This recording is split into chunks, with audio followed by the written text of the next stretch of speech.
बांग्लादेश की वजीर आजम शेख हसीना जो हैं उन्होंने इंडिया का दौरा किया है और इंडिया ने, मैं देख रहा था, शायद कोई 9.5 बिलियन डॉलर के कंसेशनल लोन्स दिए हैं उनको। और इंशाल्लाह एक दिन आएगा जब हमारे पाकिस्तान से बाहर जाएंगे तो दुनिया कहेगी कि वो देखो कि इन भिखारियों को, इन ढीठ के बच्चों को हर थोड़े अरसे के बाद भीख मांगने का एक जरिया मिलता है। अपनी सदका खैरात ज़कात, यार मैं और आप खाने के लिए निकलते हैं कि नहीं, भी बच्चों को लेकर के, अपनी फैमिलीज को लेकर के, तो दरवाजे पे आकर के कोई नॉक करता है, मैं और आप जैसे उसको देते हैं ना, बस वैसे ही हाल इंटरनेशनल कम्युनिटी का हमारा है। तो इस इमदाद को शुक्रिया के साथ कबूल करने से बेहतर है कि इस इमदाद को, इसकी औकात को पहचाने।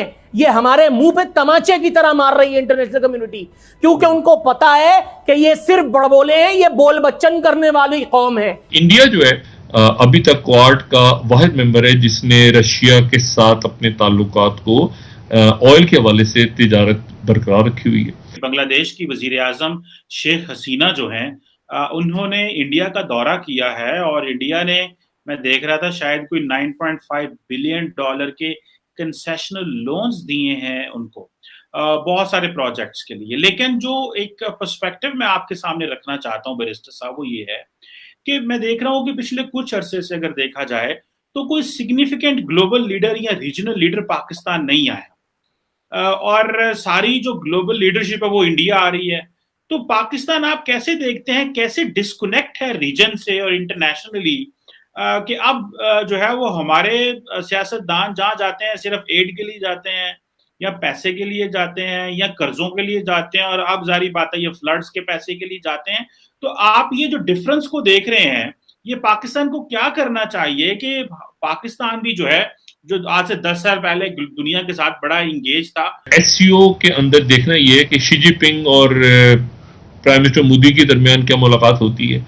मुलाकात होती है तो वहां से मोदी क्या लेकर आते हैं, ठीक है, क्या प्राइम मिनिस्टर मोदी और शहबाज शरीफ साहब के दरमियान मुलाकात होती है। ये बड़ी इंपॉर्टेंट मूवमेंट्स हैं जो इस वक्त, जिससे पूरी दुनिया, पूरा खित्ता गुजर रहा है।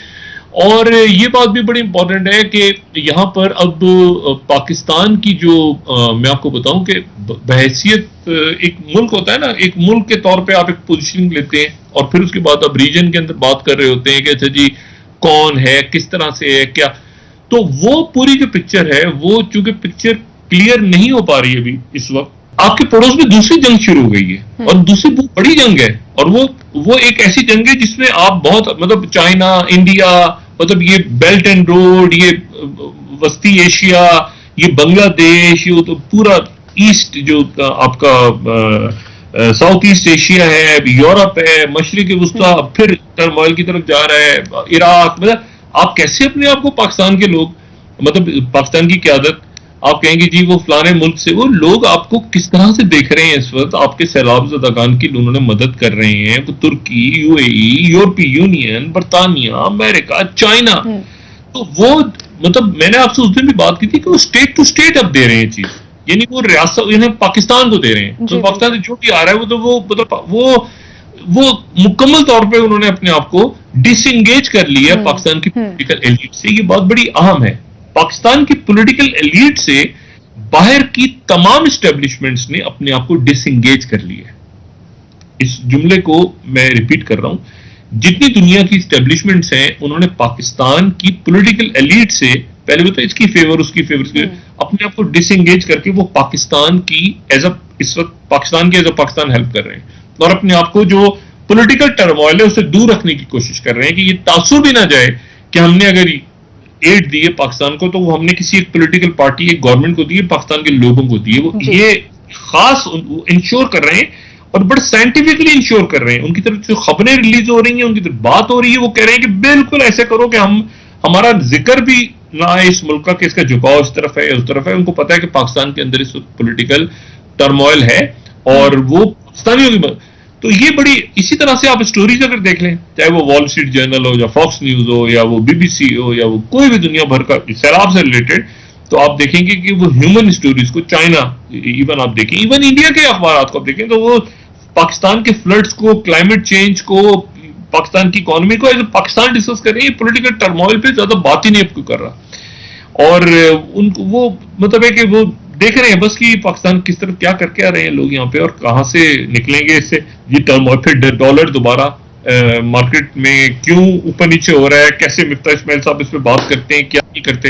मैंने कहा 3-4 दिन के अंदर बहुत क्लियर हो जाएगा, क्योंकि मुल्क ऐसे फंस गया ना, जाके ब्लैक होल में तो फंसा ही हुआ है, लेकिन अब जो सूरत हाल है ना उससे 2-4 दिन में निकलना है। और ये वो चीजें हैं जो जिनको तो नहीं पता था, तो वो तो मैं तो कम से कम बहुत क्लैरिटी के साथ कि जब ये निकलेंगे। देखिए बहुत से लोगों ने कहा कि जी आप कैसे कह रहे हैं, कि मैंने मिसाल के तौर पे कहा कि सिस्टम न्यूट्रल होने का नुकसान इमरान खान से ज्यादा इनको जो मौजूदा सेटअप को है। और मैं रिपीट कर रहा हूं क्योंकि देखें, वरना तो जरदारी साहब सदर होते इस वक्त। देखें ना, कोई वजूहात हुई है ना, उधर भी मामला, नवाज शरीफ साहब वापस आ जाते मुल्क में, मतलब कुछ मामला उधर टिक गए हैं, कुछ मामला इधर अटक गए हैं। उधर जावेद लतीफ साहब कहते हैं कि इमरान खान के पीछे कौन है, नवाज शरीफ साहब का उन्हें 20 अगस्त को लैंड हो जाना था पाकिस्तान। कुछ मसला खराब गड़बड़ हुई है ना, तो वो उधर उनका मसला अटका हुआ है, उधर उनका अटका हुआ है, उधर उनका अटका हुआ है, उधर उनका अटका हुआ है, उधर मईशत अटकी हुई है। अब इमरान खान साहब का मसला भी अटक किया, उधर इमरान खान साहब पीडीएम पे कह रहे हैं ये मेरी लड़ाई करवाना चाह रहे हैं, उधर वो उसकी, तो मतलब ये तो होने दें। मैंने कहा नहीं, ज्यादा नहीं क्योंकि चलेगा, इसलिए अपने दिमाग खराब ना करें लोग इस पे। और मैं तो हमेशा कहता हूँ पॉपकॉर्न कहें, आराम से रिलैक्स होकर बैठें, क्योंकि ये पावर गेम या हंगर गेम या इसमें से वो जो नीचे काम कर रहे हैं लोग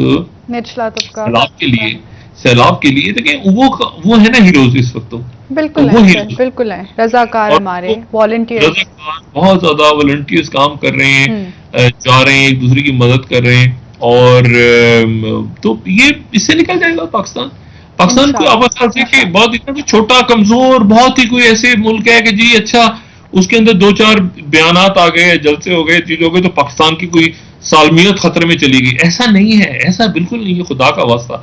और इसको जो है ना ज्यादा दिल पे लेने की जरूरत भी नहीं है, इस तमाम सूरत हाल को वो रिलैक्स, सुकून, आराम, चैन से एंजॉय करें। वो जैसे होता है ना कि बस चल रहा है सिलसिला, वो कहीं ना कहीं उसने भी आगे जाके 2-4 दिनों में या तो, क्योंकि इससे ज्यादा तो तौफीक बढ़ नहीं सकती ना, तो इससे तो या तो ठंडा हो जाएगा या ये है कि मतलब ठंडा ही होगा, और क्या होगा, इससे ब्लैक होल से निकलते हैं तो।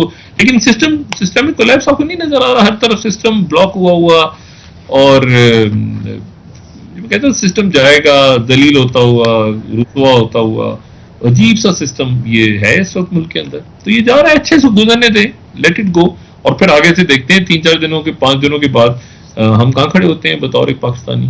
ठीक है, खैर कोई इसमें मेरा नहीं ख्याल कि कोई इसमें बहुत ज्यादा इसको जो है ना दिल पे लेने की जरूरत है। देखते हैं आगे 4-5 दिनों में क्या होता है, क्या सूरत हाल सामने आती है।